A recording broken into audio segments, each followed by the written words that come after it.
आपल्याबरोबर मनसेचे उपाध्यक्ष सचिन गायकवाड सर आहेत.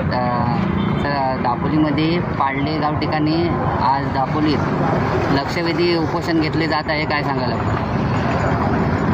गेल्या 4 दिवसापूर्वी सन्माननीय वैभवजी खेडेकर महाराष्ट्र राज्य सरचिटणीस आमचे नेते आम्ही स्वतः तिथे जाऊन पाळले गावात जाऊन ग्रामपंचायतीतल्या सर्व सदस्यांची भेट घेतली. म्हणजे त्यांच्या सर्व तक्रारी त्यांना त्या पाळले गावात लोढा कंपनीचं जे काम चालू त्याबद्दल होणाऱ्या सर्व त्रास त्यांनी आम्हाला सांगितलं. त्या त्रासनंतर आम्ही स्वतःहून तिथे जातीनिशी खेडेकर साहेब वगैरे आम्ही त्या प्रकल्पाजवळ गेल्यावर आम्हाला ते समजलं की प्रकल्पाच्यामुळे होणारी हानी, त्या गावातल्या लोकांचं होणारं नुकसान याचा आम्ही आढावा घेतला. आणि तिथे जो मॅनेजर म्हणून काम करतो आहे शर्मा ना शुक्ला राहुल शुक्ला, त्याला आम्ही त्यांना सांगितलं की गावातल्या लोकांची तुमच्याकडे तक्रार नाही आहे, पण तुम्ही त्यांना विश्वासात घेऊन काम करायचं आहे. आणि हाकनाक आपले ग्रामपंचायतचे सरपंच सातनाक म्हणून यांना नाक त्या ह्याच्यामध्ये अडकवलेलं आहे.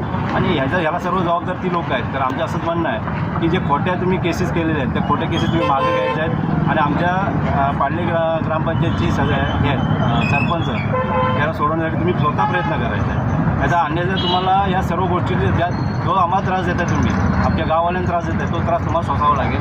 आम्ही कोणतेही काम करू देणार ना असं आमची ध्येय राहील. कारण की तुम्ही जर आम्हाला त्रास देणार असाल आणि आमच्या माणसांना खोट्या केसेसमध्ये अडकवणार असाल तर आम्ही गप्प बसणार नाही. आणि यासाठी आज शासनाकडं न्याय मागण्यासाठी आज आमची लोकं या पाळले गावातली सर्व नागरिक या ठिकाणी उपोषणाला बसलेले आहेत. आणि मला वाटतं की या ठिकाणी प्रांतसाहेब तहसीलदार साहेब शासकीय कर्मचारी या सर्वांना न्याय देतील अशी मला आशा आहे. आणि महाराष्ट्र नवनिर्माण सेना यांची खंबीर पाठी ही आहे असं मी आश्वासन देतो. लोढा कंपनीने गावकऱ्यांवर सुद्धा दबाव टाकत आहेत. काही गुंडे आहेत ते त्यांना म्हणजे भीती दाखवत आहेत, काय सांगायचं? नाही, यावर स्वतः खेडेकर साहेबांनी काय सांगायचे या पद्धतीने सांगितलेलं आहे त्यांचे ते शुक्लाला.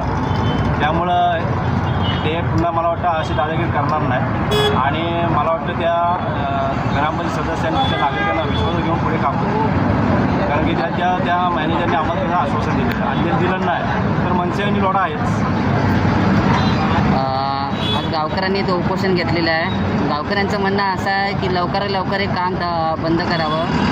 मगाशी मी म्हटलं ना की तहसीलदार प्रांतसाहेब याच्यावर न्याय मिळण्यासाठी आम्ही इथं बसलेले आहेत आपले सर्व नागरिक. आणि त्यांना न्याय मिळवून देण्यासाठी प्रशासन आहेच. आणि माझा त्यांच्यावर विश्वास आहे की प्रशासन न्याय मिळवून देईल.